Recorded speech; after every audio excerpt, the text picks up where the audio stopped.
You can take the guest room or move out, my mother told me when my sister suddenly arrived with her husband. Great, if you're out by the weekend, my sister added cheerfully. I moved out. But days later, her smug smile disappeared. Panic took over. She's lying, Mom. Tell me she's lying. My name is Violet. I'm 28 years old, and for the past 5 years, I've lived with my mother in the house my father rebuilt just before he died. Dad passed away suddenly, heart failure. The house wasn't even fully decorated yet. One week, we were picking out kitchen tiles together. The next, I was sitting beside my mom as she stared blankly at the wall, barely able to get out of bed. We held the funeral on a rainy Friday. Josie, my younger sister, flew in wearing designer sunglasses and a silk scarf, cried dramatically, and left by Sunday morning. I stayed. I stayed because someone had to, because Mom was fragile, because the mortgage wasn't fully paid off and someone had to make the payments, and because, I hate to admit it, I felt responsible. I owed my dad that much. He loved Mom.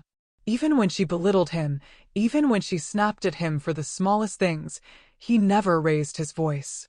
She just needs more grace, he'd say. You girls, take care of her. Yeah, so I did. I gave up a promotion that would have transferred me to Seattle. I turned down company housing, even though it came with reduced rent and a 15-minute commute. I stayed. And for what?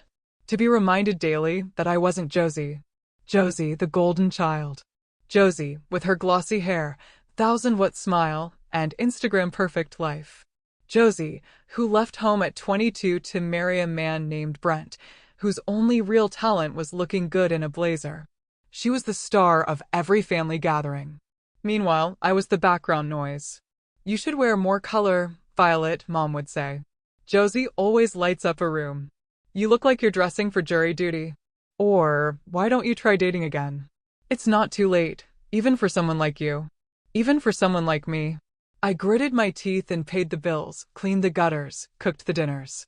I thought, if I just kept showing up, maybe she'd see me. Maybe, eventually, I'd be enough. But everything changed. On a Thursday, I came home from work 2 hours late, thanks to a shipping delay, and walked into a scene that felt like déjà vu. Josie was curled up on the living room couch, tissues balled in her lap. Brent sat beside her, flipping through his phone like he wished he were anywhere else. Mom hovered with a tray of tea and shortbread cookies, like they were royalty visiting from abroad. Violet. Mom chirped like I was a neighbor stopping by. Guess who's back? I can see that, I said. What's going on? Josie sniffled. Brent lost his job. The company downsized and cut his entire department. Brent didn't look up. We're behind on rent, Josie continued. Our landlord gave us 2 weeks to vacate, and we don't have anywhere to go, Mom added quickly, already wrapping an arm around her. So, they're moving in. Wait, what? They need help, Violet. They're family. So am I said slowly. I live here. You'll figure it out, Mom said. You're good at that. I looked at Josie, who gave a tiny shrug and mouthed, sorry, though the smirk at the corner of her lips told a different story. Later that evening, I pulled Mom aside. This house is barely big enough for 2 adults, let alone 4, I said. Where are they going to sleep?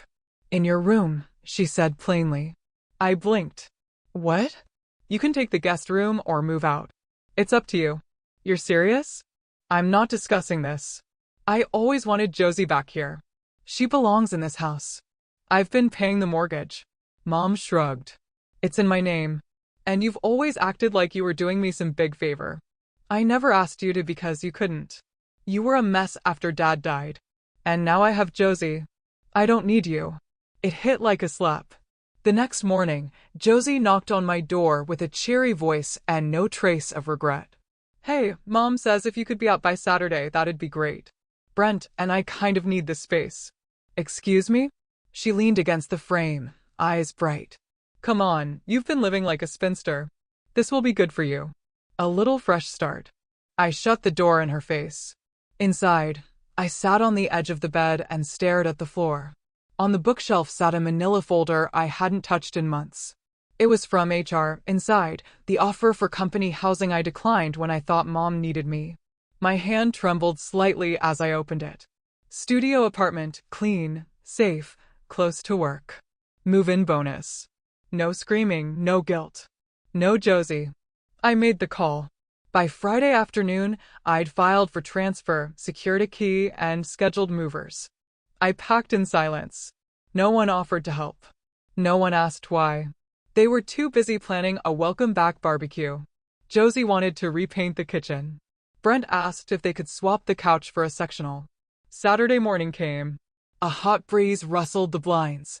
I stood in the driveway in jeans and a t-shirt, my hair pulled into a ponytail, a clipboard in hand as the truck rolled in. The movers stepped out, surprised by the number of boxes already stacked near the porch. "You ready for the big move?" one asked with a grin. "Yeah," I said, exhaling. "Let's get started." We loaded everything, my bed, my bookshelves, my coffee maker, my desk, my dishes. I took my time. With every box, I felt lighter, stronger, free. By early afternoon, we were almost done. One of the movers paused by the door, glanced around at the now empty room, and raised an eyebrow. "You're really taking everything?" I smiled, calm, unapologetic. "Yes," I said. "Everything." By the time the truck pulled away, the house I'd once called home looked hollow. No TV, no coffee table, no dining chairs, no framed prints, just dust outlines on the floor where my furniture used to be. Everything I'd bought over the years was mine, purchased with my paycheck, delivered on my days off, assembled by hand. So, yes, I took it. All of it. When I turned in the keys to the staff housing office later that afternoon, I almost couldn't believe it. The studio apartment was small but bright, quiet, clean. The fridge didn't hum ominously. The water pressure was perfect. I didn't have to fight over the bathroom schedule. I sat on the mattress and exhaled for what felt like the first time in months. That night, I ignored the buzzing of my phone. Missed calls, voicemails, messages from Mom, then Josie, then Brent. Most of them were angry. A few were confused, but I didn't listen. I turned my phone off, made tea, and watched the city lights from my tiny balcony. By Monday, they'd shown up at my job. The front desk called down. Violet, your mom's here, and your sister." I almost laughed. I hadn't even given them the address. I stayed in the loading bay until they left. I wasn't going to give them the satisfaction of a confrontation on my turf. That evening, on my way home, I decided to swing by the house. I figured they'd be waiting, and I was right. The porch light was on, but the living room was dark. I knocked once before letting myself in with the spare key I hadn't returned. Mom and Josie were in the kitchen, arms crossed, expressions thunderous. Mom didn't waste time. "What the hell did you do?" "What are you talking about?" I said calmly. "You cleaned the place out. There's nothing left. No fridge, no table, not even the toaster." "That was mine," I said. "I bought it, like I bought everything else." Josie stepped forward, brows furrowed. "You can't just take things without permission." "I didn't," I replied. "You assumed they were yours." "That doesn't make it true." "We didn't think you'd take literally everything," Mom snapped. I opened my hands. "What exactly did you expect?" "The house feels like a shell," Josie said quietly. "It's depressing." I raised an eyebrow. "Oh, I'm sorry.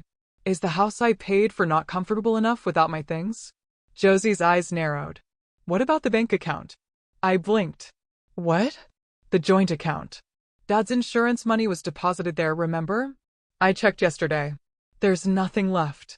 I let out a soft breath, already seeing where this was going. "That money was gone a long time ago," I said. "I've been covering the mortgage on my own for the past 4 years. Josie froze. "No, there was a ton left. I saw it once, like 40,000. That wasn't insurance money. That was me saving portions of my paycheck. That's what I used to supplement the mortgage and utilities." "No way," Josie muttered. I tilted my head. "Why does it matter? You're not on the deed. It's not your house." Mom's expression flickered. First surprise, then panic. Josie turned sharply to her. "Is she lying?" Mom said nothing. "Mother," Josie said more firmly. "Tell me she's lying." "Josie, let's talk later." "Tell me." Mom looked away. Josie's hands clenched into fists. "You told me the insurance payout was still sitting there. That if we came back, we'd be okay." that we could use it to get back on our feet. I looked between them stunned. You came back for money? Josie rounded on me, all pretense gone. You think we moved in for family bonding? Brent and I are drowning in debt. He got fired 2 months ago. We've been maxing out credit cards. You think I actually wanted to sleep in my childhood bed again? Mom tried to interject. She didn't mean it like, yes, I did, Josie shouted. I meant every word. I wouldn't be here if you hadn't promised there was money. Mom's face turned pale. And you? Josie growled, pointing at me. Took every last thing in that house and left us with a pile of empty promises. I crossed my arms. No, I left you with exactly what you gave me. Nothing. Josie's lips trembled. The insurance money was supposed to be shared. You mean the money you thought you'd inherit? I said coolly. The money you never paid into, never contributed to? We wouldn't be in this mess if you hadn't emptied the house. We wouldn't be in this mess if you hadn't banked your entire future on a lie. Josie turned back to Mom, eyes wide with rage. You said it was still there. Mom's voice was barely audible. I thought we'd figure it out later. Later. That's all you ever say. Later. Soon. Eventually. You told me to come home. You said we'd be fine. Because I missed you, Mom whispered. No, you missed having someone to do on. Someone who made you feel important. You never cared about what I needed. I watched as they unraveling each other. Josie pacing, Mom stammering. Both of them realizing the same thing at the same time. There was no plan, only delusion. Brent hadn't come home since the fight the day before. Josie had maxed out her 3rd credit card. Mom had no savings. The house still had 6 years left on the mortgage. And the only person who'd been paying it, me, was gone. Suddenly, Josie's voice dropped to a whisper, a terrifying, desperate whisper. You said we could use that money to start over. There is no money, I said flatly, and there hasn't been for years. Josie's face crumpled. She looked like a child realizing Christmas was fake. What about the file folder? She whispered. Dad's paperwork gone. Mom used most of it to redo the bathroom, then the kitchen. Then she bought you that used Lexus when you got married. That was from her savings. I shook my head. No, that was from his insurance. I kept the receipts. Josie turned to Mom. Tell me that's not true. Silence. Tell me. Mom stared at the floor. I didn't want to worry you. Josie let out a strangled noise and stormed toward the hall. I stood there, watching the wreckage unfold. Mom turned to me with glossy eyes. Please, Violet. Help us. Why would I? Because you're the only one who knows how to fix things. You called me a parasite.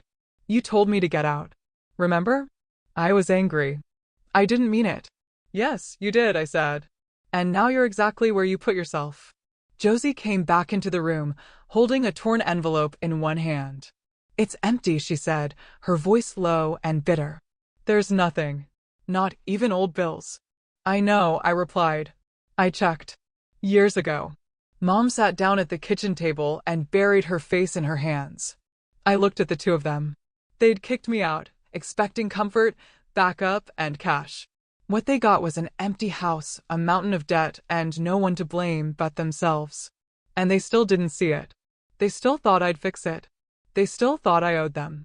They were wrong. Josie stood still in the hallway, holding that empty folder like it had betrayed her. Mom sat at the kitchen table, face pale, fingers laced, breathing shallow. I could tell she was trying to piece it all together.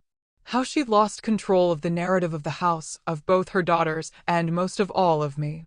I don't understand, Mom finally whispered. What are we supposed to do now? I didn't answer. I mean the mortgage, she continued, voice rising in desperation. The bills, the food. We don't even have a blender anymore or a microwave. That was mine, I said. All of it was mine. You could have left something. You left me with nothing. Just memories of being reminded I was second best. Just years of pretending I didn't hear you call me dull or plain or a burden. Josie spun toward her. And you told me there'd be money. You said Dad left enough for a second start, that we could pay off the cards, that Brent and I could, I added, both of us. But the difference is, I stopped believing you years ago. Mom's mouth opened and closed, but nothing came out. I took a deep breath and reached into my tote. I pulled out a white envelope and laid it on the counter. What's this? Josie asked wearily. My last mortgage receipt. The loan is still in your name, Mother. You'll need to cover it now. 6 more years. Fixed rate. Monthly payments aren't bad. Unless you're unemployed and broke, I guess. You can't expect us to pay this, Josie snapped. I don't expect anything. I'm done expecting. I just wanted to leave you the facts, since fantasy hasn't worked out so well. Josie gritted her teeth. You're heartless. I turned to her.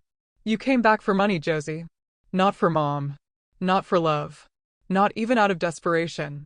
You were banking on a lie and using people to cover your losses. Don't pretend this is about family. Oh, and you're a saint, she shot back. You just abandoned your mother after everything she's been through. No, I said. I stayed for years. I supported her. I paid for her home, groceries, gas, medical bills, insurance, and her little renovations. I gave her my 20s, and she threw me out the second you came back. So no, I didn't abandon her. She traded me. Mom flinched. Josie looked shaken, but quickly masked it in anger. I can't believe you're just walking away. I gave a dry laugh. You should be grateful. I could have emptied the savings account before I left, but I didn't, because unlike both of you, I still had an ounce of decency left. You're cruel, Mom whispered. No, I'm free. I turned and headed for the door. Behind me, Josie snapped. Well, good. We don't need you. I'll figure something out. Brent's talking to a guy about a job. I'm sure he is, I said without looking back. Gambling's a tough industry to break into. Josie cursed under her breath. I stopped at the threshold, hand on the doorknob. Take care of each other, I said. You wanted her, Mother. Now live with her. And I walked out. The door clicked behind me with a weight that felt symbolic, like years of pain and pressure sealing themselves off for good. It's been 4 weeks since that day. I haven't heard from them, not directly, but I did hear from a former neighbor that the house went on the market. Apparently, it sat for 2 weeks before someone lowballed them, and they had to accept. Last I checked, they'd moved into a small one-bedroom apartment across town. Josie works part-time at a bakery.